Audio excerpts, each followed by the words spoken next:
todos, sejam bem-vindos a mais uma viagem pelo cérebro, em casa, pelas situações e pelas condições em que estamos e que todos nós sabemos que estamos a viver. Hoje o meu convidado é o professor Wilson Cândido, exatamente um especialista nesta área do autismo, porque é sobre autismo que vamos falar hoje. É uma honra para mim tê-lo aqui e poder estar consigo a conversar sobre este tema. Wilson, muito obrigado por ter aceito o meu convite e bem-vindo a esta viagem pelo cérebro. Obrigado, é um prazer colaborar com você nesse momento, Rafael. A quem assim, tenho profunda admiração pelo trabalho que faz e que acompanho já há alguns anos. Então, falar sobre autismo é sempre muito interessante porque eu gosto de dizer que a gente tem descrito o autismo, mas não tem conseguido explicar. Sim. Então, a gente descreve, mas de forma explicativa a gente não consegue ainda falar porque é um universo cheio de possibilidades, daí a expressão espectro do autismo, né? Então A vamos gente não lá, fala de um modelo, a gente fala de possibilidades. Também podemos fazer esse enquadramento. Eu gostaria que o Wilson se apresentasse um pouco, não é? Não precisa de apresentar o seu vasto currículo, porque depois nós, entretanto, vamos colocá-lo a acompanhar o vídeo, mas para que quem está a assistir também perceba qual é a base da formação do Wilson. Eu sou terapeuta ocupacional, com formação há 22 anos, tenho licenciatura em Biologia e em Pedagogia, e ao longo desses 22 anos fiz algumas pós-graduação e o mestrado. A minha área de atuação maior nesses últimos anos foi voltada à inclusão de pessoas com deficiência, e dentre elas o aluno com autismo. Nesse percurso aí de 22 anos, eu tenho navegado pela saúde, pela educação, falando aí dessas duas situações que a gente ainda percebe muitas vezes trabalhando de forma segregada. Parece que uma não valoriza a outra e vice-versa. E o trabalho que eu tenho feito ao longo desses anos é levar esse entendimento de que quando eu falo de um aluno, um paciente com alguma dificuldade, eu não tenho como desmembrar saúde e educação, e muito menos deixar a família de fora desse contexto. Não, Então, nós falar de devem estar autismo... inteiramente ligados, não é? Exatamente. Sem essa parceria para a continuidade das estimulações, a gente não tem a resposta que espera para essa pessoa, né? Então, nesse contexto aí, hoje, mais do que nunca, falando de neurociência, falando de cérebro, entender que a necessidade do que você estimula no espaço clínico, no espaço institucional, ela deve e precisa ser continuada em outros espaços, no espaço familiar, no espaço social.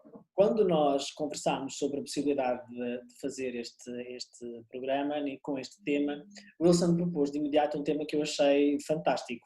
Fantástico e ao mesmo tempo complicado de se tratar numa hora mais ou menos, que é aquilo que nós temos sensivelmente. Mas o Wilson propôs de imediato o tema autismo e o cérebro social, não é? Que é um tema fantástico, certo? Quando a gente fala de cérebro social, assusta ainda porque as pessoas ficam com receio de conversar sobre neurologia, sobre cérebro. Mas em se tratando de autismo, não é interessante que a gente só descreva as dificuldades. A gente tente entender por que elas acontecem. E quando a gente fala de cérebro social, de uma forma didática, para que todos entendam, a gente está falando de uma capacidade que todos nós temos, quando temos perfeita integridade neurobiológica, ou seja, um cérebro em funcionamento adequado, que venha, um neurotipo que venha atender ou estar bem em qualquer demanda que a gente vai enfrentar ao longo da vida. E quando a gente fala de autismo, a gente sabe que diversas áreas cerebrais podem estar em prejuízo. Daí a gente entende que é um transtorno neurobiológico, que compromete o neurodesenvolvimento e que se justifica por conta desses prejuízos.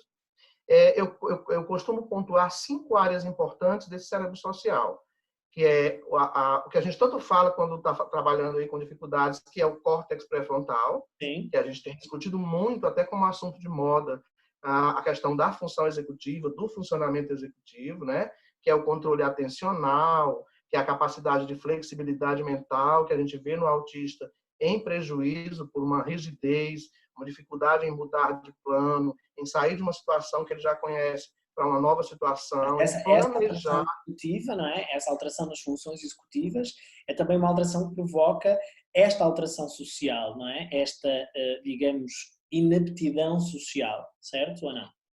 Sim, e que não é só no autista que ela está presente em prejuízo, é no TDAH, muito recorrente no TDAH, é na pessoa com transtorno específico da aprendizagem, é na criança com deficiência intelectual, porque além dessas dificuldades ligadas a questões de ordem social, você tem aí um ponto muito interessante que merece a atenção, daí as abordagens estão focando em cima disso, que é a estimulação e o treino de habilidades sociais para que a criança consiga trabalhar o seu autocontrole ou controle inibitório de comportamento frente a situações de frustração, de negativa, que a gente vê que a pessoa com autismo não consegue desenvolver-se bem sem essas estratégias ligadas a essa promoção de neuroplasticidade. Wilson, com a questão do DSM-5, não é?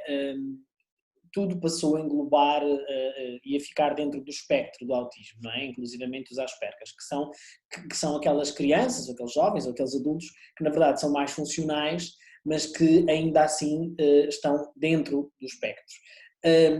O comportamento social de um Asperger, ou vamos aqui designar um autista verbal funcional e o autista não verbal e não funcional. O comportamento social, digamos, da relação social, é completamente diferente nestes dois tipos de autista, não é?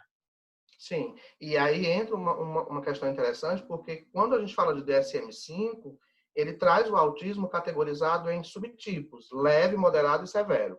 Sim. Que é uma crítica que às vezes eu costumo fazer quando alguém me pergunta: você acha que meu filho é leve, moderado ou severo? Aí eu pergunto: em quê? Porque quando várias as áreas, não é? Eu posso dizer que ele é leve porque o ser humano não é só social, não é só emocional, exatamente, não é só académico, não é? É um todo, não é? E aí, como classificar alguém dentro de um nível de prejuízo se ele tem diversas áreas que podem ser diferentes em prejuízo? Eu posso dizer que ele é leve porque ele fala. Então, ele é leve na capacidade de falar. Mas será que ele é leve na capacidade... A aprendizagem pode estar comprometida, logo aí já é mais severo. E ao mesmo tempo em que ele fala, Rafael, ele pode não se comunicar. Sim. A gente está muito ligado a essa questão da comunicação associando com a fala. Eu Sim, posso falar... Pode ser um ato motor também, não é? Só repetição mecânica, né? E não tendo contexto comunicativo é uma coisa muito mais mecânica, portanto acaba por não ter uma intenção, não é? Então, quando você coloca os verbais, os não verbais, os que têm menos prejuízo intelectual, com maior prejuízo intelectual, e aí a gente cai num outro problema, que é a identificação do autismo quando ele se apresenta de forma muito sutil. Quantos adultos hoje não estão se colocando na condição de autista depois desse nosso vasto conhecimento, porque passaram despercebidos? Aí entra uma outra preocupação. Se identificam com alguns dos pontos, das características do autista, não é? Que são as sutilezas de comunicação social, de interação com as pessoas, de interesse por situações diversas que passaram no passado a ser percebidas como esquisitice. Na nossa época de colégio, de faculdade, a gente via uma pessoa super inteligente, mas que era isolada, que não se relacionava com as pessoas. Era o esquisito do grupo, não é? Era o esquisito. Era estranho, esquisito. E essas pessoas talvez estivessem dentro do espectro, que ganhou agora uma ampliação maior, e no passado não entrava na estatística. Por isso que a gente tem hoje uma estatística que cresceu de forma assustadora. Porque muitas pessoas que estão dentro da condição do autismo passaram a se configurar como tal, que no passado não ganhavam essa configuração, né? Então, eu costumo dizer que o autismo, nessa condição aí sutil de apresentação sintomática, que tem prejuízos muito discretos nesse cérebro social, ele é subdiagnosticado, ele passa despercebido, ele é muito mais difícil de ganhar essa nomenclatura para uma possível intervenção, um apoio mesmo que simples, porque ele é julgado pelos comportamentos, ele é apontado pela esquisitice, mas não entendido como alguém que tem uma condição de prejuízo, por menor que seja esse prejuízo.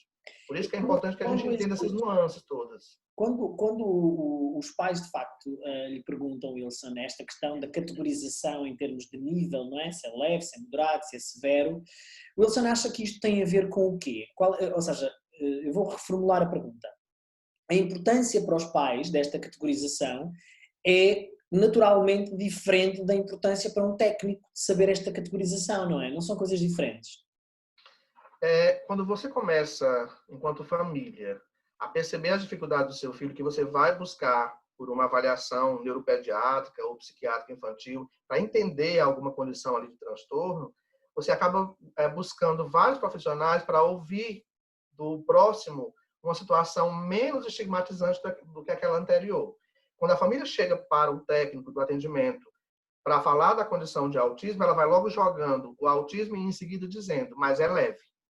Uhum. Porque esse mais é leve na cabeça do grupo familiar, das pessoas que compõem esse grupo familiar, torna-se uma possibilidade de menos exclusão nos espaços sociais.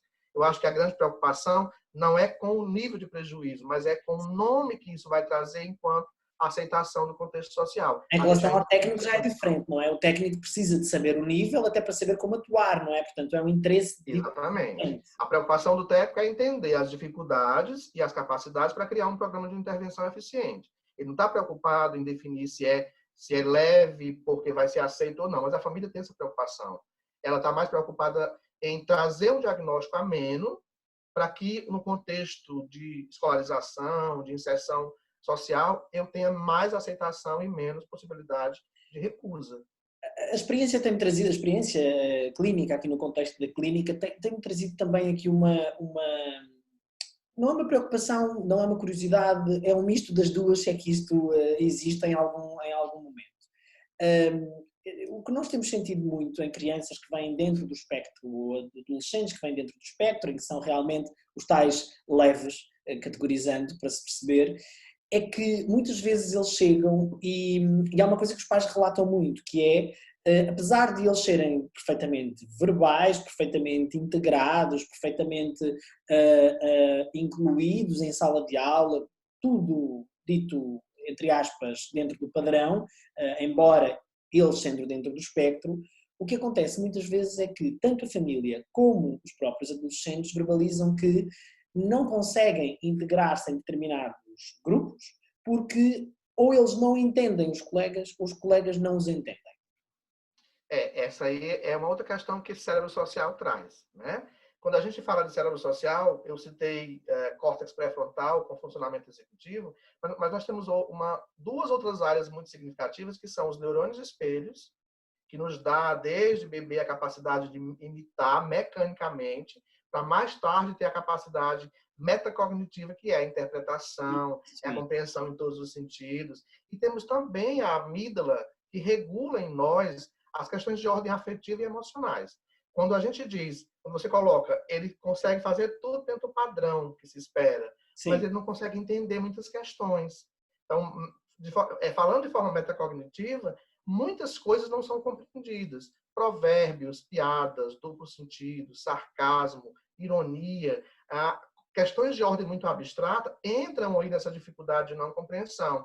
E aí é uma preocupação que a gente tem que ter com esses autistas, com um nível de leveza mais acentuado, porque por conta dessa percepção das suas dificuldades, de não conseguir interagir com um grupo de amigos, de não conseguir paquerar, de não conseguir viver as questões de ordem social como todo adolescente faz, ele entra aí numa questão preocupante, que é uma tendência a quadros de ansiedade e depressão, porque a autoestima cai em função de se perceber diferente dos demais.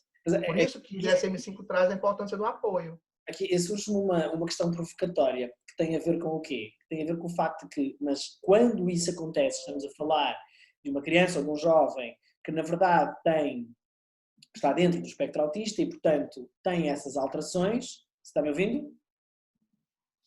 Saiu aqui um pouquinho. E agora? Deixa eu ver. Saiu. Está me ouvindo? Aqui, voltou, pronto. Voltou?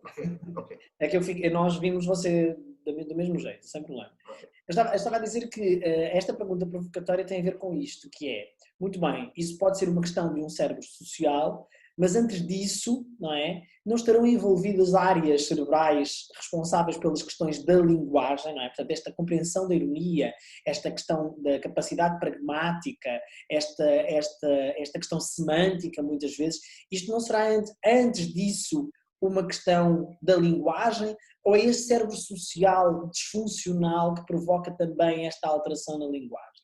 Sim, é essa disfuncionalidade nesse conjunto que provoca isso. Porque quando a gente fala de linguagem, a gente está falando de um processo que inclui diversas situações importantes. Porque a gente, no contexto familiar, se preocupa muito com a questão do falar, como a gente já colocou, né? Mas a gente precisa entender o significado desse falar, a gente precisa contextualizar situações, como o entendimento de uma palavra que, de acordo com o contexto, ela tem diversos significados. As sutilezas de comunicação social que a gente observa no dia a dia é um grande prejuízo, independente do nível de comprometimento intelectual que o autista tem. e já tem se comprovado a partir de pesquisas que pelo menos 75% dos autistas têm algum prejuízo de ordem intelectual, por mais discreto que seja, além das comorbidades que são muito frequentes e recorrentes em alguns casos. Estima-se que até 44% dos autistas têm o TDAH associado. Okay. E aí uma outra preocupação que é, de novo, se eu tenho prejuízo executivo ou pelo autismo, ainda tenho TDAH de novo com esse prejuízo executivo. E aí tem a dificuldade de controlar comportamentos. Esse prejuízo que você coloca tão bem com relação a esse conjunto de situações que são importantes nessa aquisição de linguagem, ela traz diversas situações que vão comprometer desde o processo acadêmico até situações de ordem adaptativa, que a gente chama de condutas adaptativas, que é a capacidade de você se comunicar fluentemente, porque a gente entende comunicação como troca de informação. Claro. Mas para trocar informação, eu tenho que entender os contextos diversos dessa informação. E caímos de novo no outro problema. Eu não sei aí em Portugal como funciona, mas ainda temos uma grande dificuldade no Brasil com a presença da figura neuropediátrica. Nós temos famílias com diagnósticos hoje acontecendo bem cedo, mas temos famílias ainda demorando muito a ter acesso a esse diagnóstico ou esperando demais para fechar esse diagnóstico. Aqui não. E aí o tempo de estimulação, né, Fala, Wilson, sim. Esse tempo de estimulação para as janelas de oportunidade que a gente defende na neurociência, como tempo até 7 anos de idade, mais promissor a se promover diversas mudanças neurais, melhora nessa condição aí cerebral, não para reverter, mas para ampliar possibilidades, ela vai sendo perdida. Claro que nós temos sempre temos sempre a vantagem de termos algo que é plástico, ou seja, tem uma plasticidade enorme e há coisas que nós podemos até recuperar, embora essas janelas de oportunidade sejam um facto e nós devemos realmente, em muitos momentos do desenvolvimento, centrar-nos nisso, não é? Embora lá mais à frente há coisas que podem ser recuperadas, mas outras deveriam ter sido trabalhadas muito antes. Mas em relação à questão do neuropediatra, aqui o acesso é mais fácil ao neuropediatra, o que permite também um diagnóstico, digamos, efetivamente mais rápido. E quando eu digo rápido, não estou a falar de 30 minutos dentro de um contexto médico, Sim. mas estou a falar de uma observação transversal, porque, na verdade, só para lhe dar o exemplo, e porque perguntou como é que funciona aqui em Portugal, nós funcionamos em equipa multidisciplinar para o diagnóstico, é sempre o médico no final que bate o martelo e que dá este diagnóstico clínico, mas o encaminhamento que nós fazemos quando as crianças ou jovens chegam aqui à nossa equipa, nós fazemos toda a avaliação neuropsicológica, das funções executivas, cognitivas, processamentos visuais, auditivos, fazemos toda a avaliação, a parte emocional, não é? Porque é importantíssimo nestas crianças e jovens dentro do espectro, ou que se perspectiva que possam estar dentro do espectro por vários motivos, é importantíssima a avaliação emocional, não é? Que muitas vezes é descurada na maioria das avaliações, porque é nesta avaliação emocional que eu percebo o estar em relação, o entrar em relação, o conectar-se com o mundo, com o que o rodeia, não é? Que é muito difícil no autista. E, portanto, é aqui que eu vejo também estas questões. E, portanto, só no final é que eles são enviados, digamos, para a neuropediatria, para com o nosso relatório, o neuropediatra com informações claras, precisas em termos cognitivos, neuropsicológicos, das funções executivas, emocional, da integração sensorial, na avaliação com o TO, onde é que consegue categorizar esta criança, face, obviamente, ao relato dos pais e à avaliação que o próprio neuropediatra vai fazer em contexto clínico. Portanto, aqui nós temos felizmente, temos este percurso que pode ser feito. Claro que também pode ser feito um percurso ao contrário, Wilson, que é os pais dirigirem-se diretamente ao neuropediatra e o neuropediatra, que também acontece, sem uma avaliação multidisciplinar, bater o martelo e dizer que é autista baseado apenas, ou às vezes nos critérios, quando digo apenas não quero dizer com isto que seja redutor, mas não é tão completo, obviamente, como se for, ou seja, basear-se nos critérios do DSM-5 como se fosse uma avaliação multidisciplinar, não é? Portanto, temos este lado também existe. Sim.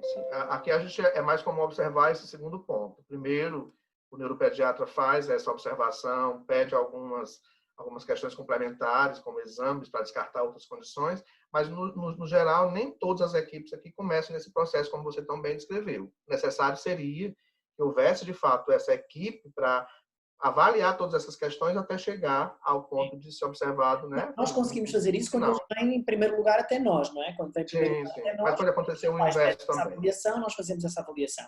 Quando eles vão primeiro ao neuropediatra e que o neuropediatra nos pede a avaliação, nós também fazemos. Mas também sabemos que há situações em que se chega ao neuropediatra, e o neuropediatra, e bem, dentro da sua área, faz o diagnóstico, que a meu ver, ele pode ser inteiramente válido e correto, mas seria obviamente mais Mais seguro, né? cristalizado e mais seguro e mais consistente se houvesse uma avaliação de todas as outras áreas que são importantes avaliar. E isto ocorre-me perguntar, Wilson, o TO avalia esta parte sensorial dentro do autismo, é isto? Isso.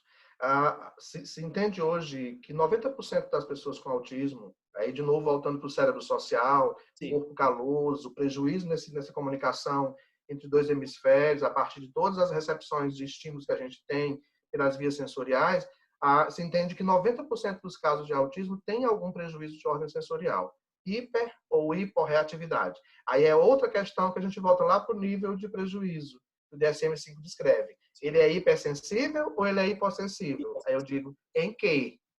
Porque essa questão de afirmação quanto a ser mais sensível ou menos sensível vai depender de que via sensorial eu estou falando. Sim, pode ser Eu o posso ter cheiro, pode ser o tato, pode ser várias. isso, eu posso ser hipersensível auditivamente e não ter essa hipersensibilidade tátil, né? E aí a gente traz outras condições que é importante também se colocar nesse contexto do prejuízo de integração sensorial, que é a questão alimentar.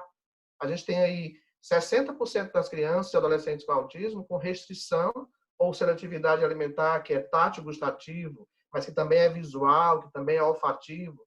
Já outros têm uma dificuldade nesse controle alimentar, então a gente não pode afirmar que todos têm esse prejuízo de ordem alimentar, porque acaba virando moda. Eu lembro que em 2014 a gente falou de alimentação sem glúten, como se fosse a salvação do autismo.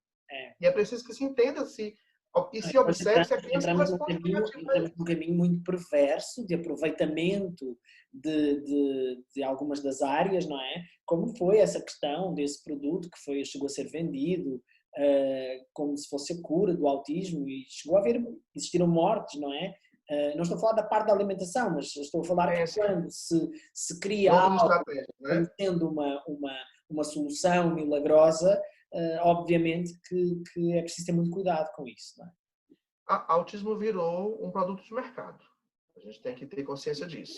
Não é? A família está apostando em tudo aquilo que é dito como possibilidade positiva. Ela não está observando os contras, está observando sempre os prós, né? Então, tem que se ter cuidado, tem que se orientar a família nesse sentido. Essa promessa milagrosa de reversibilidade do autismo não existe. Cientificamente, nós não temos relatos disso. É importante nós voltarmos só aqui um bocadinho atrás para também não ficar esta ideia de que nós somos contra esta questão do cuidado com a alimentação. Não, de forma alguma. Ou seja, nós sabemos que há alimentos, e não é só no autismo, que são prejudiciais ao funcionamento neuroquímico, não é? Portanto, se uma criança comer algo com muito açúcar, provavelmente ela vai ficar muito mais agitada do que se não comer, por exemplo, não é? Portanto, e isto é uma coisa que é comprovada, certo? Mas daí eu não posso fazer essa associação direta com o transtorno, né? E quando surgiu esse movimento aí de associação com comportamentos, não é? Isso. Posso fazer com comportamentos, era esse o exemplo que eu estava a dar. Agora, eu não posso dizer que se ele não comer glúten, ele vai ser menos autista, não é? Exatamente. Não existe. Exatamente. Eu costumo fazer um movimento contrário, Rafael. Eu digo assim, se ele tiver desconforto gastrointestinal em função desse alimento que ele está ingerindo, se você observou que ao retirar esse alimento, esse desconforto não aconteceu de forma repetida e melhorou alguma condição de comportamento, eu vou dizer que alguns alimentos provocam mal-estar que gera um comportamento mais acentuado, mas não vai mudar o autismo. É a questão comportamental, não é? Portanto, se eu tiver um autista que tenha TDAH, por exemplo, e que seja agitado, a partir do momento em que nós damos excesso de açúcar, ou seja, tudo que vai ativar ainda mais a agitação, não é? Portanto, isto vai ser em termos de comportamento dentro desse autista, vai ser muito pior. Não é? Mas Vai acentuar cada vez mais as dificuldades que ele apresenta, né? ou seja, o que nós vamos potenciar negativamente é o comportamento, não é? É a consequência disso. Não é a patologia, não é o transtorno, não é? Portanto, ele já lá está, tem uma origem na perturbação do desenvolvimento e, portanto, é preciso ter muito cuidado com isso. Obviamente, sendo aqui muito claro também para quem defende esta corrente da alimentação, que obviamente a alimentação é importantíssima para controlar alguns comportamentos, obviamente. Sim, a gente não pode negar e nem desmerecer essas terapias que também trabalham com isso, mas sempre alertando para não generalizar e não achar que isso vai ser a promessa milagrosa de reversão que a gente tanto espera, né? Tem que ter muito esse cuidado. Vamos voltar a... Diga, Wilson. Não pode retomar aí o nosso cérebro social, que a gente É isso, vai eu ia voltar navegando em à outras questão áreas. social. Como é que dentro de uma terapia com o terapeuta ocupacional se trabalha este cérebro social? Isto é possível? Ou Sim. vamos então voltar um pouco atrás àquela questão da equipa multidisciplinar e temos que nos recorrer de outros profissionais? Como é que faz? Rafael, eu defendo sempre a ideia de que isolado a gente não consegue nada. Até porque nós temos uma formação específica. Por Isso. mais que você observe durante a sua vida acadêmica esse estudo generalista, a gente acaba se fechando em uma condição mais específica. Então, eu acho que quanto mais interdisciplinar a gente atuar junto da pessoa com autismo, entendendo que, por mais que eu estimule uma área, outro profissional tem um poder maior de estimulação por conta de uma formação mais pontual, eu acho que o objetivo final vai ser melhor alcançado. Quando eu falo de cérebro social na terapia ocupacional, aí, de novo, eu me reporto a corpo caloso, a questão de ordem sensorial, que é um prejuízo muito presente, né? A questão de ordem cerebelar, que é muito recorrente em relação a prejuízos na questão da motricidade, daí a gente tem dificuldades com uma criança que tem um movimento preciso com as mãos, mas não consegue correr e pular ou subir uma escada, que está ligado à sensorialidade porque é sentido vestibular, é sinestésico, é proprioceptivo. Então, esse conjunto aí não pode ser desmembrado. Mas me vem uma preocupação quando a gente fala disso, porque assim como o autismo virou um produto de mercado, a gente está transformando também as nossas áreas de atuação em produto de mercado. É como se eu proibisse de um profissional da psicomotricidade trabalhar a sensorialidade isolada do movimento. E eu não posso fazer isso. Essas questões estão todas interligadas. São complementares, não é? Portanto, e quando nós estamos a falar de um transtorno do desenvolvimento como o autismo, então se há transtorno onde essa complementaridade, essa multidisciplinaridade tem que existir, é exatamente no autista, porque na verdade nós estamos a falar, e já falámos aqui desde o início desta nossa conversa, estamos a falar de várias áreas alteradas, não é? Exatamente. A académica, a social, a cognitiva, a emocional, a sensorial, portanto há aqui um conjunto de fatores que precisam ser trabalhados de forma multidisciplinar, não é? Não tem como se isolar disso, né? E isso começa lá no processo de identificação para o autismo, que é o que vai fechar o diagnóstico por parte do neuropediatra, né? E a gente tem aí, de novo, no programa de intervenção, desde uma questão de ordem nutricional, que é sensorial, que é importante para os comportamentos, para a habilidade social. Tem a terapia ocupacional que entra não só com a integração sensorial como ferramenta maior de estimulação, mas com treino de habilidades para uma vida independente, que são atividades da vida diária, que é o carro-chefe da prática de muitos terapeutas.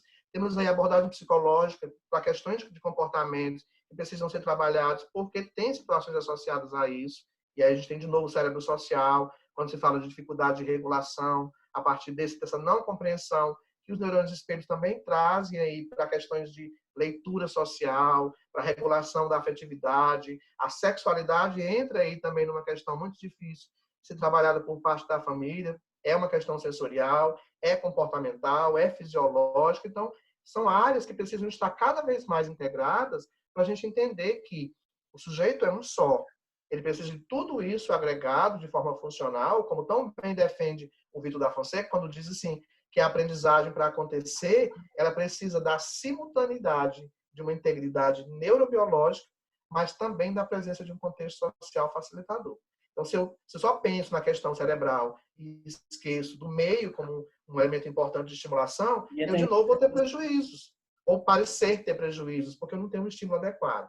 Então, eu defendo a ideia da da integração cada vez maior dessas áreas. E não de brigar porque essa prática é minha, essa prática é sua, Mas a cabeça é de alguém. o ser humano tem essa questão. Quando não tem nada para brigar, inventa, não é? É, É uma coisa curiosa. Como é que é a autoestima de um cérebro pouco social? Ou seja, deste cérebro autista que não é tão social, portanto, como um caso mais severo, por exemplo. do mais severo, por se entender que normalmente vai ter um prejuízo intelectual maior, talvez essa percepção de algumas questões para essa autocrítica não vai ser algo Não muito existe. recorrente. Exatamente. Né? Quanto mais leve eu vou me apresentando enquanto prejuízos Mas a desse ponto de crítica, a vista, autocrítica surge. exatamente. Aí eu vou perceber a dificuldade que eu tenho de fazer coisas simples e corriqueiras que as pessoas em geral da minha idade conseguem fazer e eu começo a me questionar. Por isso eu coloquei lá no início da nossa conversa. A gente tem que estar preocupado com comorbidades Isso. e não com o autismo em si. Quando Mas eu trato que pode ser uma consequência, não é? quando eu trato as questões associadas, possíveis associadas ao autismo, como os transtornos que podem ser recorrentes, a gente sabe que o autismo nunca vem sozinho, vem sempre com alguma coisa junto. Então, quando eu trato disso, eu melhoro a condição do autista. Eu não vou deixar de ser autista, mas eu vou ser um autista muito mais funcional, porque algumas questões que agravavam esses sintomas foram melhor trabalhadas. Então, quanto mais leve esse autista se apresentar, mais possibilidades ele vai ter para essas questões de autoestima diminuída, tendências à agressividade, tendência a reforçar esse isolamento. É uma dificuldade que a gente vê muito, muito acentuada nos adultos hoje, que se percebem com autismo, que passaram despercebidos por 20, por 30 anos. A gente tem pessoas hoje aqui no estado do Ceará se identificando como autista com 30 e poucos anos. Então, quantos anos a pessoa... Fizeram esse diagnóstico nessa idade. Não só tiveram agora. Então, quanto essa pessoa não sofreu, se Pense nesses sentindo 30 mal anos. por comportamentos que ela tinha e não sabia como controlar ou regular, e era sempre apontada e julgada, quando na realidade ela poderia ter sido desde cedo trabalhada para entender que é uma condição que ela tem, e isso levaria para ela um conforto maior. Porque eu digo, às vezes, quando você ganha um diagnóstico depois de uma certa idade, nesse caso aí do autismo leve, parece que você ganha uma identidade. É. Você agora se compreende como uma pessoa com, e É não apenas que agia de determinada maneira, não é? Mas o impacto emocional disso é gigante, não é? Sim, sim. Aí você tem caso a caso. Tem pessoas que passam a lidar melhor com isso porque agora entendem a condição que apresenta e aí se envolvem em movimentos. Aqui a gente tem em Fortaleza um grupo de adultos que foram diagnosticados tardio com autismo e que agora eles dão palestras mostrando como é ser um autista adulto.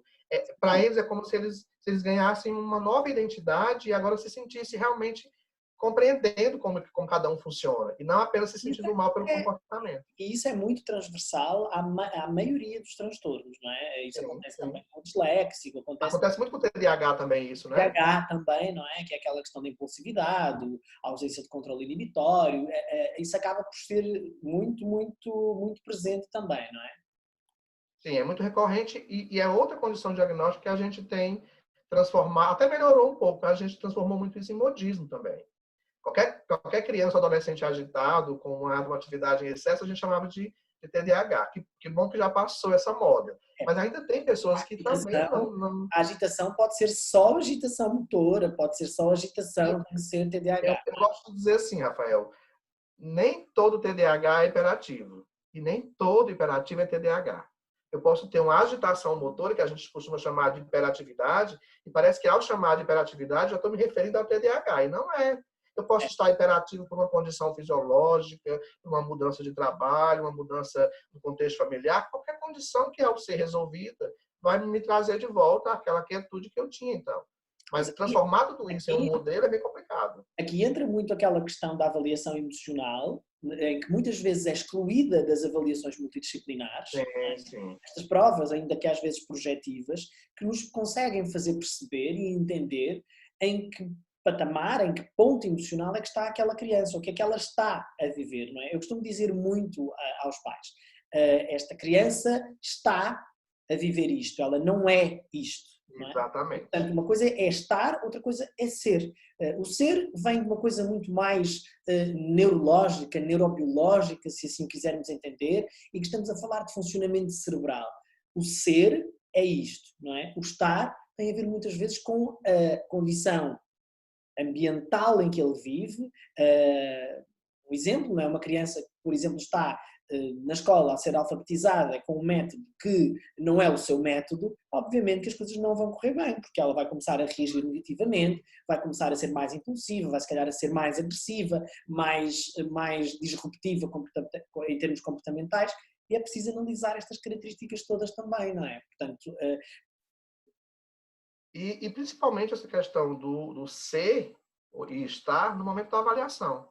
Porque essa avaliação, ela pode se dar de uma forma primeira, para se observar algumas questões, mas que se você for observar ao longo de algumas sessões, para avaliação propriamente dita, contínua, processual, você vai ver que muita coisa observada no primeiro momento vai ser desfeita mais tarde. Porque é o primeiro contato, são pessoas desconhecidas, é um ambiente diferente, eu posso me comportar de uma forma muito diferente do que eu sou. é muito projetivo naquele momento. Nós já tivemos várias situações em avaliação, e isto é importante, nós não estamos aqui a fugir ao tema, porque isto é importante também na avaliação. É preciso ter cuidado, é preciso que os profissionais tenham cuidado com estes aspectos, em que às vezes é preciso aplicarmos mais do que uma prova que avalia a mesma coisa, não é? Contrariamente àquilo que eu às vezes sugiro em contexto de sala de aula, em que numa prova vêm 5 perguntas para avaliar a mesma coisa e aí realmente não há de todo necessidade, às vezes em contexto de avaliação multidisciplinar, às vezes é preciso que se aplique mais do que uma prova e até que mais do que um profissional, não é?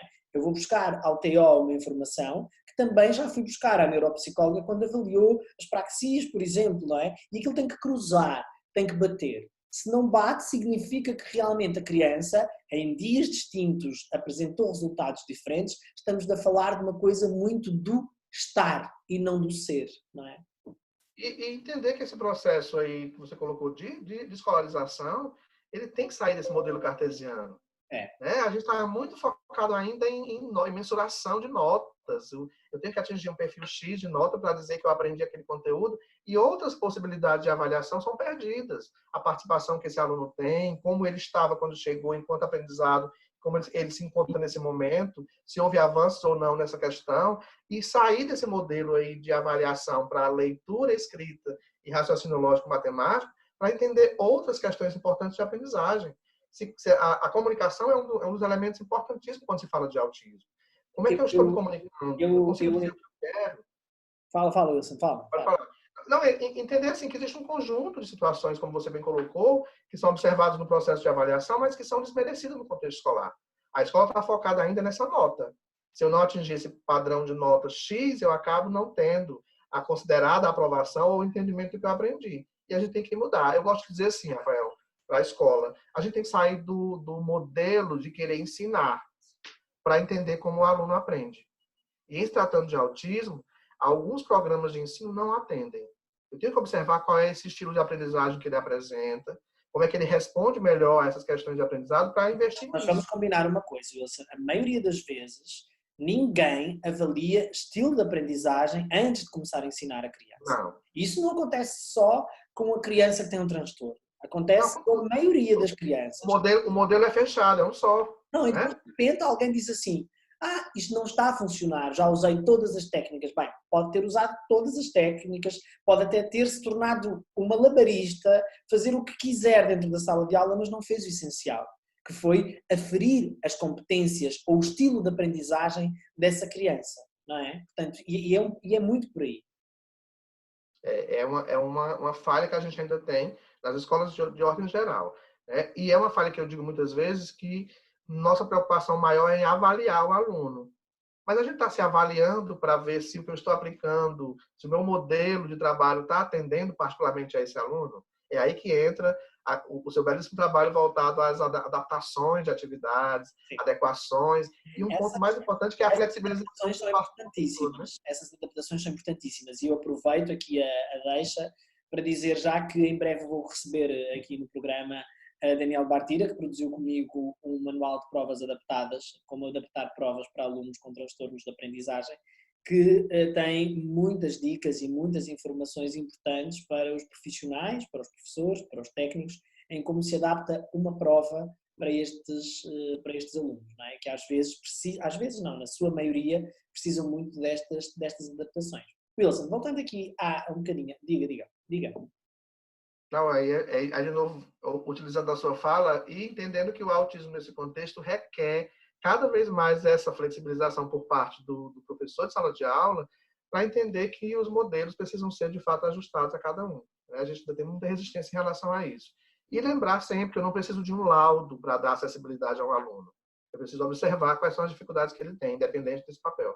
E cada cérebro é um cérebro único, não é? E, portanto, é dentro desta unicidade que ele deve ser avaliado e que deve ser observado e perspectivado, porque senão as coisas não resultam e não funcionam. Nós estamos com o nosso tempo contado, antes que o Zoom nos desligue esta conversa, que está a ser fantástica, no meu ponto de vista. De qualquer forma, até termos tempo, vamos continuando. De qualquer maneira, só talvez aqui para finalizar, fazer-lhe uma última pergunta em relação a esta questão do cérebro social. Quando nós temos que olhar para uma criança que está dentro do espectro autista, que nós percebemos que esse cérebro social não é tão funcional como seria expectável, porque esta criança é funcional em tudo, mas há esta relação social, há este cérebro social que é muito mais, eu não queria utilizar o termo, mas muito mais disfuncional nesta questão, que provoca a que os pais recorram a uma equipa para fazer esta avaliação. É importante que esta criança que já vem diagnosticada dentro do espectro autista, mas que a preocupação, e portanto repare bem, ele já vem diagnosticado dentro do espectro, mas a preocupação é que ele conseguiu tornar-se funcional na maioria das coisas, menos na relação social. Qual é o caminho que esta equipa deve seguir, na sua opinião? É uma pergunta difícil, eu sei, não há uma fórmula perfeita, mas a sua opinião. Não há um modelo e nenhuma forma para isso, mas eu costumo dizer que, mais uma vez, a gente precisa olhar para as intervenções que a gente aplica, em se tratando de autismo em especial, não desfocando do que a gente tem como possibilidade de convivência social, familiar, porque a gente está muito focado, às vezes, vamos pegar aqui o terapeuta ocupacional, em trabalhar a integração sensorial. Mas eu estou me preocupando em observar como isso está sendo reproduzido enquanto mudança de comportamento dessa criança no espaço escolar, como ela tem vivenciado isso nos contextos de convivência social, que ela participa com outras pessoas. Eu tenho orientado a família a levar essa criança a movimentos sociais de convivência com os outros, porque aí a gente defende uma ideia muito importante que é a chamada habituação. Quando eu falo de sensorialidade, eu preciso estar vivenciando, experimentando situações onde esses estímulos sensoriais possam chegar até mim. Aí eu vou ouvir mães dizer assim, eu não participo mais de aniversários porque ele vai dar um escândalo. Eu não vou mais na casa da minha irmã porque já ficou mal visto, ele chora e grita. Aí eu digo, e você faz o quê? Não, eu estou mais em casa agora. Então você está reforçando a dificuldade dele de no futuro tornar-se uma pessoa menos prejudicada nesse contexto de possibilidade social. Vá ao aniversário. Está chorando? Saia. No próximo aniversário, vá de novo. Chorou de novo e se desorganizou? Saia. Isso. Respeite o tempo e o limite dele, mas não deixe de promover a habituação pela experimentação. Porque esse cada vez que você vai... não vai levar a nada a não ser ao isolamento mesmo, não é? Exatamente. A cada vez que você vai a um ambiente que até então provocava desconforto e desorganização, as situações de desconforto vão diminuindo, vai chegar a um ponto em que gradativamente ele se habitua. Não é terapia do choque, não é levar e deixar a força, mas é você ir apresentar para que aquela construção que foi feita inicialmente pela criança acerca de um dado estímulo, ela possa ser desconstruída. Então, esse conjunto aí que a gente conversou sobre possibilidades de intervenção interdisciplinar, essa multidisciplinaridade, ela precisa cada vez mais trabalhar isso. Eu me preocupar com o que o outro faz para continuar e vice-versa. Eu não estou entrando na área de ninguém. Eu não estou invadindo a fono, eu não estou invadindo a psicologia. Eu estou complementando serviços onde eu continuo dele e ele continua o meu. E eu acho que o desenvolvimento da criança só tem a ganhar. Porque a gente focado na minha sala de intervenção, isolado do resto, não funciona. Não vai adiantar eu trabalhar questões sensoriais alimentares se a mãe não oportuniza o alimento à criança. Isso. Ela dá o que é mais fácil, ela dá o que a criança aceita melhor. Tudo isso tem que ser visto. Por isso que é um conjunto.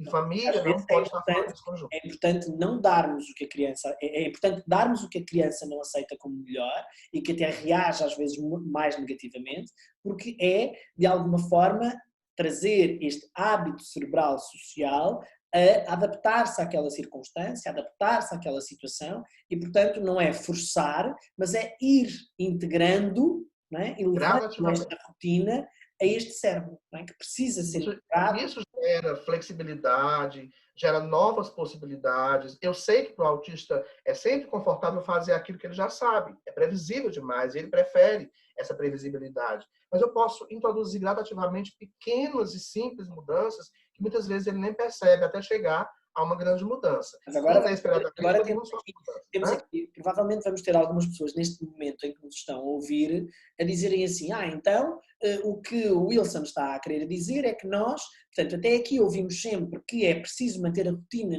nestas crianças, porque senão eles desestabilizam-se, e agora de repente vamos retirar essa rotina, vamos integrar outras coisas, como é? Então, rotina todo mundo precisa ter, né? O autista não é Até eu, diferente. até eu. Lógico. A rotina é o que nos organiza para o nosso dia a dia. Agora, sair da rotina de vez em quando, planejando ou não planejando, vai acontecer. E quando a gente não prepara essa criança para essas possíveis mudanças, inclusive as inesperadas, ela vai ter grande sofrimento que gera comportamento disruptivo, porque ela já está acostumada a fazer a mesma coisa. Rotina ela tem que ter sempre. Se eu for mudar, eu vou avisar, mas tem mudanças que não vai ser possível avisar. Tem mudança que vai acontecer de forma inesperada. E quando eu promovo pequenas situações de mudanças, por menor que seja, eu estou querendo dizer que eu estou preparando para uma possibilidade de uma grande mudança acontecer. Mudar de um nível de seriação para outra é um sofrimento para o autista.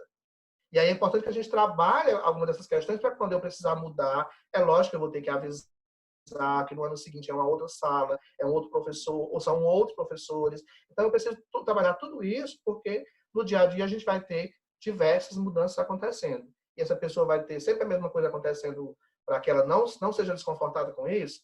Provocar frustração de vez em quando é necessário, Sim, independente de ser autista ou qualquer outra criança. Até exatamente. porque se a gente não provoca isso, eu vou ter um sujeito que vai estar se desorganizando o tempo inteiro por não E é um saber lidar. cérebro permanentemente acomodado naquele mundo específico Sim. e que acaba depois por não resultar para outras coisas que são importantíssimas. Wilson, muito, muito obrigado, de coração, obrigado. Foi uma conversa fantástica, maravilhosa e ficaria aqui horas a conversar consigo. Mas fica o desafio para fazermos uma próxima gravação, voltarmos a gravar um novo programa com outro tema que ainda que possa ser dentro do autismo, por exemplo, orientação para pais e famílias e tutores, Ótimo. que é sempre também uma parte muito importante e que muitos pais se sentem sempre também tão perdidos, não é? Mas fazermos uma coisa que não seja só algo que seja mais livresco, mas uma coisa da prática, da experiência, que também é muito importante para estes pais.